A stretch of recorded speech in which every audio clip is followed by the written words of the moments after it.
Sinuspindi na ni Pangulong Bongbong Marcos ang excise tax, pero para lang sa LPG at kerosene. Wala pang anunsyo kung ipatutupad din ito sa diesel at gasolina dahil marami pa umanong kailangang isaalang-alang. Sa gitna niya, nag-jumping jack at jogging pa ang Pangulo para muling igiit na mabuti ang kalusugan, sabay hamon sa mga nagsasabing may sakit siya.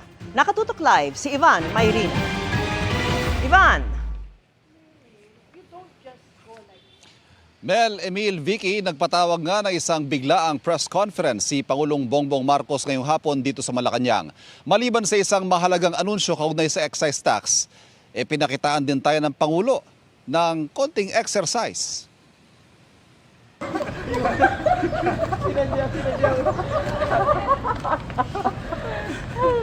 Nag-jumping jacks pa ang Pangulo ilang sandali bago pumasok sa briefing room para sa ipinatawag niyang biglaang press conference sa Malacanang.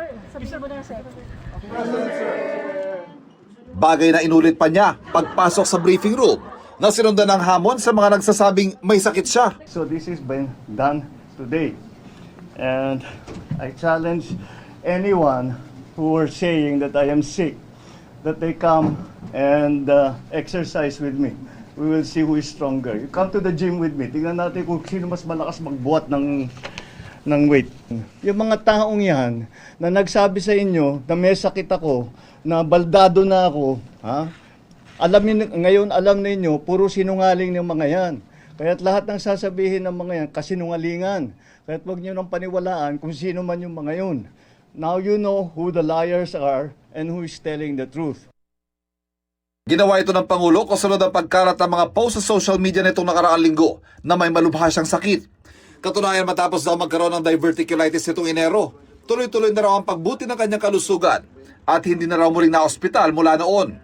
Tuloy-tuloy na rin daw ang kanyang exercise pero may iniinom lang na maintenance. I have, two.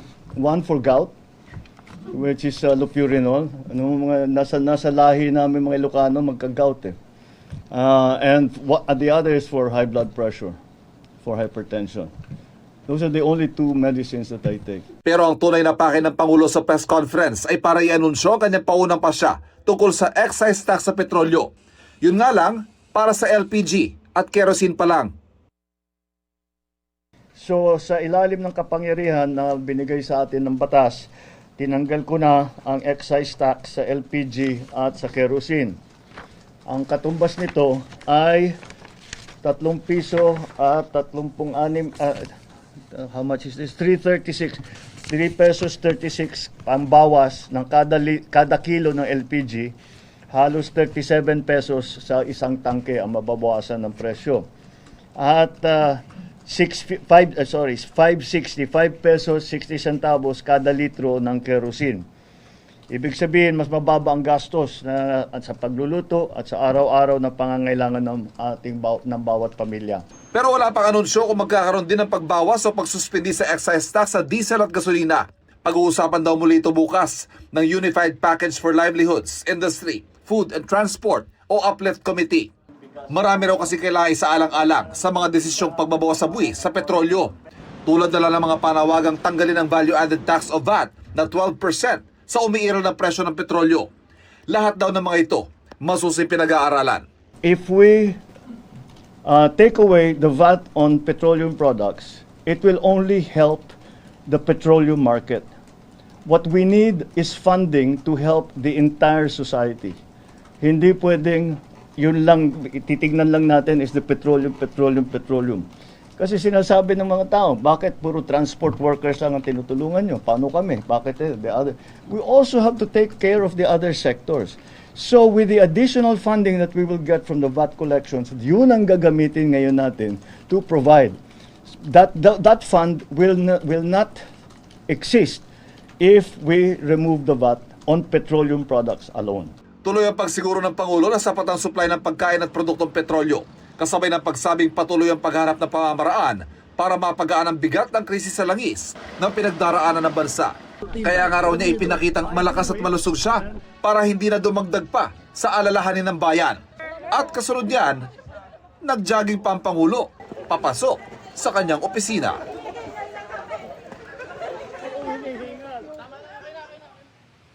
Vicky, kasabay ng Uplift Committee meeting bukas ay inaasahang sisimulan na rin ang paggulong o pag-rollout ng 10 pisong diskwento sa krudo para sa mga jeep at bus sa Metro Manila at sa susunod na araw naman sa Miyerkules ay magsisimula na rin ang service contracting sa pampublikong transportasyon. Vicky.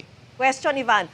Ano pa raw ba yung mga isinasaalang-alang pa bago magpasya ang Pangulo kung tatanggalin o yung babawasan ng excise tax sa diesel at gasolina?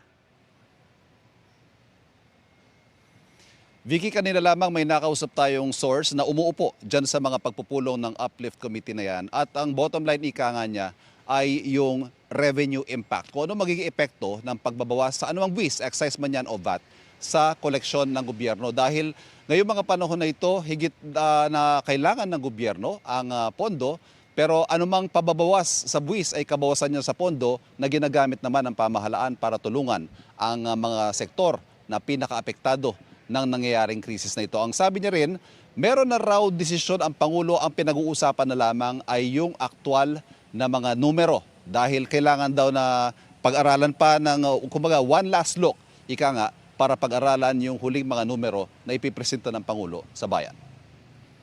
Okay, maraming salamat sa iyo, Ivan. Mayrina. Pansamantalang ginhawa rin pagkatapos ng magkakasunod na mega oil price hike ang ipatutupad na rollback sa presyo ng petrolyo bukas. Pero posibleng hindi rin niyang magtagal. Nakatutok si Maki Pulido.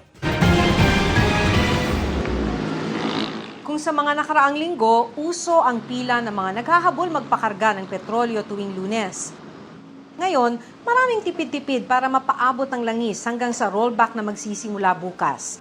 Tiyak na yan matapos bumaba ang presyo ng langis sa world market noong nakaraang linggo nang magdeklara ng ceasefire si US President Donald Trump. Mismo si Pangulong Bongbong Marcos ang nag-anunsyo ng rollback sa videong inilabas kagabi. Mahigit 20 pesos per liter ang bawas presyo sa diesel, mahigit 4 pesos sa gasoline at mahigit 8 pesos sa kerosene. Mas malaki pa nga ang rollback ng ilang oil companies. Pero meron ding 10 to 13 pesos lang ang projection tulad ng Insular Oil na nagsusupply ng langis sa ilang independent gasoline stations. Yung mga companies kasi, of course, they have their own computation, depende sa purchase period nila at saka sa negotiation nila with their suppliers. Maliit din ang rollback kumpara sa suma total ng iminahal ng langis simula nang magkagera sa Iran. Sa diesel halimbawa na ginagamit ng mga jeepney, nasa 48 pesos hanggang mahigit 65 lang ang kada litro ng diesel bago magkagera. Pumalo pa yan hanggang sa mahigit 164 pesos kada litro noong April 7. Kaya nakukulangan ang ilan sa mga nakausap namin. Hindi masaya po kasi parang ganun din naman. Parang ganun pa rin po. Tataas din po yung sa susunod. Hindi pa na sapat yan. Biruin mo triple na yung presyo. Sapat ba yung 10 piso? Walang mangyari dyan. 50 noon. Ngayong araw, bahagya pang tumaas ang bentahan ng langis sa world market dahil sa utos ni US President Donald Trump na haharangan ng US Navy ang Strait of Hormuz. Kaya posibleng muling magmahal ang langis sa susunod na linggo sa Pilipinas. Maaasahan natin na ang magiging reaksyon ng merkado dito ay magtataasan na naman ang presyo ng petrolyo. At nakikita na nga natin yan. Mas sumipa ang presyo ng diesel kumpara sa gasolina dahil nagka-shortage nito ng girahe ng Amerika at Israel ang Iran noong February 28. Lumaki yung cost niya because nawala ng supply. Mas mataas na siya ngayon kaysa sa gasolina. So nung medyo nagre-recover na po ngayon, nagkaroon ng pistock, siya rin po yung unang-unang rumorollback ng malaki. And then at the same time, nagkakaroon na po ng supplier na kahit papano may nag-o-offer na po sa Asia. Kaya medyo mas malaki-laki po yung nairo-rollback niya. Maki Pulido, nakatutok, 24 oras. Bukod sa excise tax, gusto rin ng grupong Manibela na suspindihin muna ang VAT sa langis. Kaya muli silang magkakasa ng 3 araw na tigil pasada simula sa Miyerkules. Ang tugon ng palasyo sa pagtutok ni Salima Refran.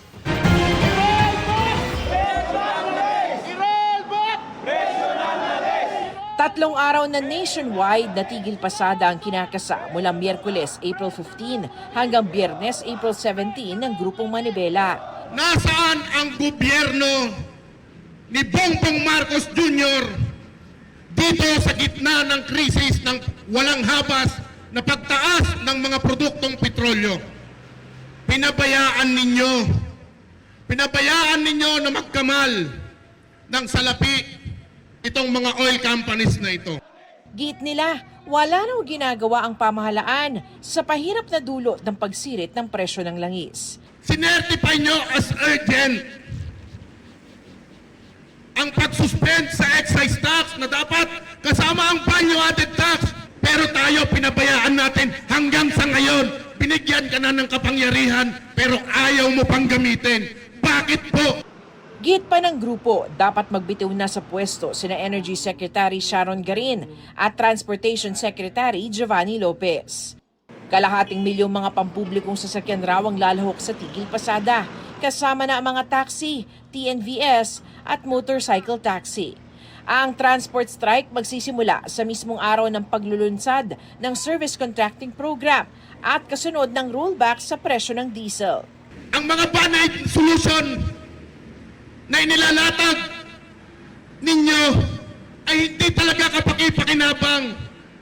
Yung ayuda na pinagmamalaki ninyo ng 3 linggo, iilan lamang ang nakakuha. Ang Malacanang bumuelta sa balak na transport strike. Sa ating palagay, ang pag-hold ng transport strike ay hindi napapanahon sa ngayon. Hindi po ito makakatulong sa dinaranas po natin dulot ng krisis sa Middle East. Ang kinakailangan po lamang talaga dito ay negosasyon, pag-uusap, pagtutulungan. May nilinaw ang palasyo patungkol sa VAT. Wala pong kapangyarihan ng Pangulo na mag-suspend ng VAT dahil wala pong batas sa ngayon na siya binibigyan ng kapangyarihan. So baka nagkakaroon po ng misconception at ngayon ay baka nakakarating sa mga sa transport sector, sa mga drivers, sa operators na sa isang click ay isususpend ang Pangulo ang VAT. Wala pong kapangyarihan sa ngayon ang Pangulo na mag-suspend or mag-reduce ng VAT dahil wala pong batas na siya binibigyan patungkol dito. Patuloy na kinukuha ng GMA News ang panig ni Garin at Lopez sa mga panawagang magbitiw na sila sa pwesto. Ang ibang mga transport group naman, sinabing hindi sila sasama sa tigil pasada. Ayaw na raw nila madagdagan ng pahirap sa mga commuter. Hindi po lalahok sa anumang uri ng tigil pasada na gagawin ng ibang grupo. Nirerespeto natin yung anumang aktibidad ng ating mga kasama sa nabuhay. Dahil yung issue naman ay issue ng sektor at ng mamamayan. Yung alam ko yung panawagan din naman yung pagbasura sa Older Regulation Law, yung pagtanggal sa excise tax at saka sa VAT at yung kaget na pag-rollback ibalik doon sa 55 pesos yung presyo ng petrolyo. Samantala, ika-6 na araw na ng protest caravan ng mga magsasaka, mangingisda at manggagawa mula Batangas. Sa batasang pambansa sila nagkilos protesta. Panawagan po namin sa ngayon ay alisin ang VAT. Na sa gayon, ito yung matagal na nagpapahirap sa mga mamamayan, lalong-lalo na sa aming mga mangisda.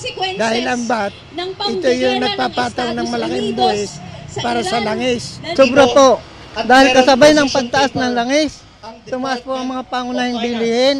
Yung pong mga gamit namin sa pagiging manggagawang bukid, sobra tumaas. Kitang-kita namin na walang kaseryosuhan ang gobyernong ito na lutasin ang saligang problema naming mga mahirap na mamamayan. Nagpapatuloy ang camp-out protest ng mga grupo sa Liwasang Bonifacio sa Maynila. Sanima Refran, nakatutok, 24 oras. Sinusubukan na rin ng gobyerno na makabili ng langis mula sa Russia. Isa lang yan sa mga napag-usapan nang gisahin sa Senado ang Energy Department kanina. Nakatutok si Mav Gonzalez. Ngayong nasa gitna tayo ng krisis sa langis, pinuna ang working scheme ng Department of Energy o DOE. 2 beses kada linggo lang kasi ang kanilang pasok sa opisina at kalahati lang ng mga empleyado ang nasa opisina. Ang daming nagrereklamo, wala daw silang mahagilap sa DOE, PNOC for the approvals of contracts, for the approvals of different projects. Walang tao. Namamatay na yung tao ng gutom. Wala nang ani, wala nang pagkain. At ang DOE ay nagbabakasyon. Si Energy Secretary Sharon Garin nasa pagdinig ng Senate Committee na Protect o Proactive Response and Oversight for Timely and Effective Crisis Strategy. Giit niya, tuloy pa rin ang trabaho nila. Hindi po nagbabakasyon ng DOE. I mean, we work from 8 up to 8 in the evening, doing meetings. Lahat ng gobyerno, 4 na araw. Ang sabi ng Pangulo, 4 na araw. Bakit kayo 2 days? 2 days, ma'am, because we are aware that we have to save energy and electricity in this. Dagdag ni Garin, pumapasok ang mga kailangan sa approval ng mga dokumento. All the personnel na dapat nag-handle ng mga frontline natin, nandyan, Mr. Chair. Those that are not in the office are continuously working. So may I just suggest to revisit that? Mr. Chair, yes, we will revisit, Mr. Chair. Tinanong din ng mga senador kung bakit hindi tayo kumuha ng langis sa Russia. The other ASEAN countries who recognized the sanctions and respected the U.S. wishes went directly to Russia and dealt with them. Bakit tayo natatakot pa rin? Ano ba ito? Bakit lahat Washington? Colony pa rin tayo? Madam Senator, hindi naman... Just asking. I don't think naman natatakot tayo. We're just doing what is being requested and the procedure that was imposed by the State Requested Department. by whom? Bakit nga kailangan magpaalam sa US? Because time is of the essence eh. Tinukoy ni Foreign Affairs Secretary Teresa Lazaro, pinatawan ng United Nations ng trade sanction ng Russia matapos nitong lusubin ng Ukraine noong 2022. There were sanctions imposed by the United Nations and only the United States can lift or exempt those sanctions. And therefore, our Philippine Embassy in Washington, D.C., particularly Ambassador Babes Romualdez, has been negotiating with 2 departments, Department of State and Department of Treasury. Sinubukan na rin daw ng gobyerno bumili ng langis sa Russia, pero hindi sila nakahanap ng tamang buyers. But there is no prohibition for PNOC to order oil from Russia at any time. Wala nang paalam-paalam. As a state, I guess, Mr. Chair, you Pwede, could say that, diba? sir. We just follow the diplomatic channels, Mr. Chair, Which is as government to government. Kailangan magpaalam pa rin. Inilahad din ni Garin ang pangamba ng mga oil companies na bumili ng langis mula sa Russia. For our private companies, they don't want to buy unless it's lifted kasi baka sila habulin daw ng US, Mr. Chair. So they wanted that. They wanted the clearance before they buy. PNOC. Sa ngayon may 20 bilyong piso pang pondo ang gobyerno para magamit pambili ng langis kung kailangan. But so far naman, Mr. Chair, wala pang nangangailangan kasi steady pa naman yung supply ng mga oil companies. Mav Gonzalez, Nakatutok, 24 Oras. Kasunod ng bigong negosasyon sa pagitan ng Amerika at Iran, ipinag-utos ni US President Donald Trump ang pagharang sa mga barkong daraan sa Strait of Hormuz kung galing o papuntang Iran. At dahil dyan, muling nagmahal ang krudo sa world market. Nakatutok si Dano Tingkungko. Iniutos ni US President Donald Trump sa US Navy ang pagharang sa lahat ng barkong papasok at lalabas sa Strait of Hormuz. Simula yan mamayang alas 10 ng gabi, oras sa Pilipinas. We have a blockade going into effect. Other nations are working so that Iran will not be able to sell oil. Pero paglilinaw ng US military, hindi haharangin ang mga barkong dadaan sa Strait of Hormuz na galing o papunta sa non-Iranian ports. Pinahanap din ni Trump ang mga nagbayad ng toll sa Iran na anyay hindi ligtas na makakadaan. Ayon pa kay Trump, sisirain din nila ang mines na inilatag ng Iran sa Hormuz. Iniutos sa mga yan kasunod ng 21 oras na bigong negosasyon ng Iran at Amerika sa Pakistan. Ayon kay US President J.D. Vance na kinatawan ng Amerika sa negosasyon, hindi tinanggap ng Iran ang mga kahilingan ng Amerika. Kabilang dyan ang paghinto sa paggawa ng nuclear weapon. We just could not get to a situation where the Iranians were willing to accept our terms. So we go back to the United States having not come to an agreement. Ang kahilingang yan tinawag na excessive o kalabisan ng Iran. Sabi pa ni Iranian Foreign Minister Abbas Araghchi, malapit na sana silang magkaroon ng kasunduan pero naka-engkwentro raw sila ng maximalism, pabago-bagong kondisyon at patakaran at blockade mula sa Amerika. Nauna ring sinabi ng parliamentary speaker ng Iran na bigong makuha ng delegasyon ng Amerika ang kanilang tiwala sa negosasyon. Ang bigong peace talk sa pagitan ng dalawang bansa at utos na blockade ni Trump sa Strait of Hormuz nagresulta agad sa pagtaas ng presyo ng krudo sa world market. Ang Brent crude mula mahigit $95 per barrel umakyat na sa mahigit $101 per barrel, habang ang West Texas Intermediate o WTI mula sa halos $97 per barrel na presyo ng krudo ay umakyat naman sa $103 per barrel. Dano Tingkong, Nakatutok, 24 Oras.